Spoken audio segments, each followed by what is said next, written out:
नमस्कार दोस्तों, BK education में आपका स्वागत है। तो good evening to all of you. और आप सभी का एग्जाम हो चुका है। जैसा कि मैं पेपर देख रहा हूं कि पेपर जो है आपका बहुत अच्छा पेपर गया होगा, हम ये उम्मीद करते हैं।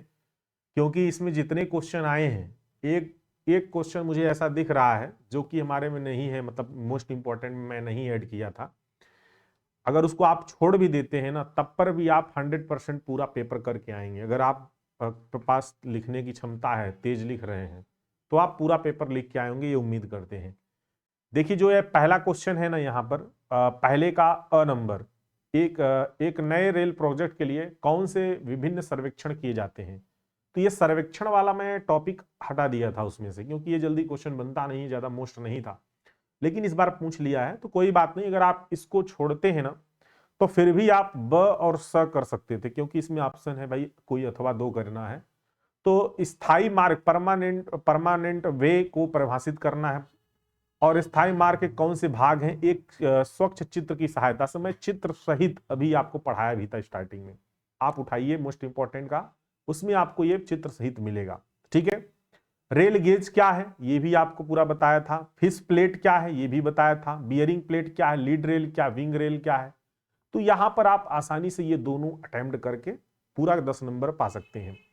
तो ये सब पूरा एकदम समझ लीजिए ना, आप जितने मोस्ट में पढ़ा रहा हूं, अगर उस पर पूरा कंसंट्रेशन बना रखे हैं आप, तो समझिए कि आपका पेपर कहीं नहीं जाएगा, एकदम मस्त होगा पेपर। क्वेश्चन नंबर 2 में अगर हम बात करें, रेलवे में यार्ड से क्या अभिप्राय है। तो यार्ड मैंने पढ़ाया भी है, अभी जस्ट तीसरी क्लास में है। विभिन्न प्रकार के यार्ड की चर्चा करें, तो यार्ड के बारे में मैंने यहां तक कि मार्शलिंग यार्ड को भी डिस्कस किया था सारा डिटेल्स में। तो ये क्वेश्चन आप अच्छे से अटेम्प्ट कर लिए होंगे। रेलवे ट्रैक के रख रखाव को समझाइए। ठीक है। देखिए, ये क्वेश्चन तो वैसे आता नहीं था, लेकिन मैं फिर भी इस क्वेश्चन को ऐड किया था उसमें कि हो सकता है कि इस बार पूछ ले। होता नहीं, कुछ क्वेश्चन कभी नहीं पूछता लेकिन पूछ लेता है, तो ये क्वेश्चन पूछ लिया है। ट्रैक के रख रखाव को समझाना है डिटेल्स में उसमें। आवश्यकता क्या, ये भी है। इसके टाइप भी आप लिख सकते हैं, जिसमें हम बताए भी हैं कि आपका जो है मेंटेनेंस में, जैसे जनरल है, जनरल मेंटेनेंस है, स्पेशल है, तो बताया भी था। हाँ, प्रयुक्त होने वाले औजारों के बारे में था, तो आप हथौड़ा, रिंच, ये सारी चीजें आप लिख सकते हैं अपने मन से। ठीक है। स्लीपर क्या होते हैं, स्लीपर के उपयोग बताइए। विभिन्न प्रकार के स्लीपर कौन कौन से हैं, टाइप सिर्फ लिखना था यहां पर विभिन्न प्रकार में। और स्लीपर का उपयोग कहां होता है, स्लीपर क्या, ये बताना था आपको। ठीक है। तो ये क्वेश्चन नंबर 2 का तो आप तीनों पार्ट आपको आ रहा होगा, तो कोई भी एक छोड़ के आप कर सकते थे, जो जो आप मतलब दोनों में आए वो आप कर सकते हैं आसानी से। तो ये भी आप खंड पूरा किए होंगे, उम्मीद करते हैं। क्वेश्चन नंबर 3 की अगर हम बात करते हैं, पुल की परिभाषा, तो आपको ब्रिज का डेफिनेशन देना, मैं बताया भी था ब्रिज का डेफिनेशन क्या है। ठीक है, बकायदा डिटेल्स में लिखा था कि कोई भी हमारा जो है जो भी हमारा बाधा आ जाती है उसको लांघने के लिए जो बनाते हैं ना। तो एक पुल के कौन से विभिन्न भाग होते हैं, चित्र सहित भी बताया था। पुल के उपयोग क्या है, ये भी आपको बताया था। ठीक है। तो ये तो आप क्वेश्चन एकदम किए होंगे। और सबसे मस्त क्वेश्चन तो ये रहा कि तीसरे का व, ये तो मैं मतलब इसके पहले नहीं ऐड कभी किया था, इस बार ऐड किया था कि क्वेश्चन पूछ लिया कि चित्र सही की सहायता से आरओबी और आरयूबी में अंतर। आप देखेंगे ना, हमारे मोस्ट में क्वेश्चन सहित इसको सॉल्व करवाए हैं। ROB road over bridge, RUB road under bridge. तो ये आपको जो है बहुत बेहतरीन तरीके से बताया हूं और समझाया भी हूं। और 3-4 लाइन का डेफिनेशन है, दोनों का डेफिनेशन लिख के चित्र बना देंगे तो आपको 5 नंबर आसानी से मिल जाएगा। ठीक है। पाइल फाउंडेशन पर एक संक्षिप्त लेख लिखें।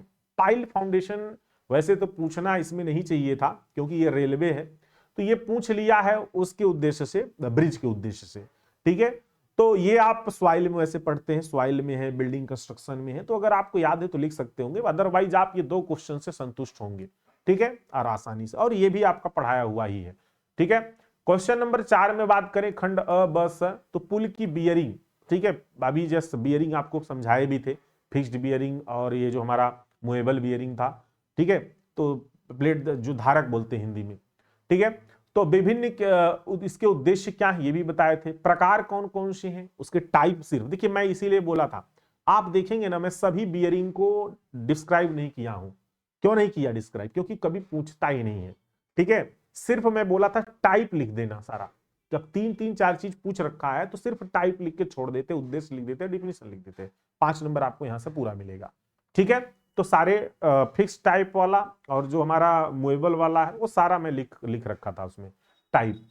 एबटमेंट को परिभाषित करें, एबटमेंट मतलब अंत्याधार, अंत्याधार को परिभाषित करें और विभिन्न प्रकारों की चर्चा करें। तो मैं बताया था, अभी जस्ट इसको पढ़ाया भी था कि दो तरह के हमारे दो आधारों पर इनको हम लोग करते हैं, ठीक है। एक तो हम लोग विंग वाल के साथ, एक विदाउट विंग वाल, ठीक है। तो दोनों बताए थे आपको। पुलों के रखरखाव पर संक्षिप्त लेख लिखें, ये फिर वही चीज आ गया, ठीक है। देखिए ये रखरखाव चाहे पुल का कहें चाहे उसमें कहें, दोनों का लगभग एक ही जैसा होता है, ठीक है, रखरखाव। तो इसलिए सेम इसको भी आप कर सकते थे, ये भी आपका वही डेली मेंटेनेंस ये सब आ जाएगा। क्वेश्चन नंबर 5 की अगर बात करें, सुरंग की परिभाषा लिखें, सुरंगों की जरूरत क्यों होती है। तो ये आपको टनल की डेफिनेशन देना था, टनल की आवश्यकता, टनल के उद्देश्य जो आपको बताए थे वो लिखना था। राष्ट्रीय पथ के लिए सुरंग के विशिष्ट अनुभाग चित्रित करें, ठीक है। तो राष्ट्रीय पथ के लिए, एक राष्ट्रीय पथ मतलब समझ रहे हैं, नेशनल हाईवे के लिए कह रहा है, ये नेशनल हाईवे के लिए आपको एक सुरंग का क्रॉस सेक्शन बनाना था। तो आप एक बनाकर उसमें जो है रोड लगा देते, लेकिन नहीं कर पाए होंगे। अगर ठीक है कोई बात नहीं, तो नीचे वाला कर सकते थे आसानी से। ब और स, सुरंगों में वेंटिलेशन के विभिन्न तरीकों की चर्चा करिए। वेंटिलेशन के बारे में अच्छे से पूरा बताया हूं, ठीक है। वेंटिलेशन कैसे बनाएंगे उसमें सुरंग में। सुरंगों की जल निकासी पर भी बात किए थे, ठीक है। जल निकासी बताए थे कि आपको दो तरीके हैं, एक तो हम पाइप कूप सिस्टम से कर सकते हैं, एक नाली ड्रेन बनाकर साइड में कर सकते हैं। तो ये सब पूरा अभी जस्ट पिछली क्लास में, चौथी क्लास में ये सब बताए थे। हम उम्मीद करते हैं ना कि जितना ये पेपर पूछा है एकदम लगभग, अगर आप देखें ना तो लगभग आप, अगर हम इसमें से टोटल 15 क्वेश्चन में से अगर हम देखें, 15 क्वेश्चन जो आए हैं, 5 से 15 क्वेश्चन, 15 क्वेश्चन में करीब 12 से 13 क्वेश्चन सेम मोस्ट से ही आ गए हैं, और इसमें से ही आपका जो है 10 क्वेश्चन अटेम्प्ट करना था। अब आप सोच लीजिए कि अगर हम एक तरह से देखें तो लगभग 100% पेपर आपके मोस्ट क्वेश्चन से आ गए। तो इसीलिए उस पर पूरा फोकस करिए, जितना पढ़ा रहे हैं उस पर कंसंट्रेशन बनाए रखिए। इसी तरीके से देखिएगा स्वाइल में आएगा, लेकिन हाँ स्वाइल में एक दो न्यूमेरिकल भी आपका बन जाएगा, ठीक है। तो सभी लोग ध्यानपूर्वक जितना पढ़ा रहे हैं उस पर पूरा फोकस करिए। और अभी जो क्लास चलने वाली है ना सॉइल मैकेनिक्स की, एसएमएफई की, उस पर थोड़ा सा हम बात कर लेते हैं कि एसएमएफई की हम आपको 3 क्लास देंगे। कितनी क्लास देंगे? 3 क्लास। एक तो हम अभी दे देंगे आपको 7 बजे से 7 PM से आपको एक क्लास दे देंगे, ठीक है। और एक क्लास आपकी जो है देखते हैं, चाहे सुबह 10 बजे ले लेंगे एक क्लास, अगर सुबह 10 बजे नहीं लेंगे तो आपकी 3 बजे से लगा देंगे क्लास, ठीक है। 3 से 1 लगा देंगे, एक इधर 7 बजे फिर लगा देंगे 2-3 घंटे की। देखिए ये जो 2 क्लास होगी ना, ये दोनों क्लास थ्योरी की होंगी, ठीक है, पूरा थ्योरी, यानी 2 क्लास में आपकी थ्योरी फिनिश कर देंगे पूरी, और एक क्लास आपकी न्यूमेरिकल की चलेगी। न्यूमेरिकल में कौन कौन से चैप्टर्स न्यूमेरिकल आते हैं उस पर भी हम चर्चा करेंगे उसमें, ठीक है। तो 3 क्लास आपको यहाँ पर 3 लेक्चर मिलने वाला है, और इन्हीं 3 लेक्चर पर, ठीक है, आपकी सारी PDF भी अपलोड होंगी। तो सभी लोग कंसंट्रेशन बनाए रखिए, ठीक है। यही स्ट्रेटेजी करके आप पढ़ाई करिए, क्योंकि कल 17 को क्लोज है, तो 18 को अब पेपर है आपका, ठीक है। तो एसएमएफई का तो इसी तरीके से, ठीक है। तो ये आपका टाइम टेबल रहेगा, इसी अनुसार क्लासेस हो जाएंगी, और कम्युनिटी पर बने रहिए, कम्युनिटी पर हम पोस्ट करते रहते हैं, ठीक है। चलिए ओके, बाय बाय। हाँ कमेंट में जरूर बताइएगा कि आपका कैसा पेपर गया, कितने क्वेश्चन आपने अटेम्प्ट किया, फायदा हुआ या नहीं फायदा हुआ, ये जरूर बताइएगा। Okay bye bye.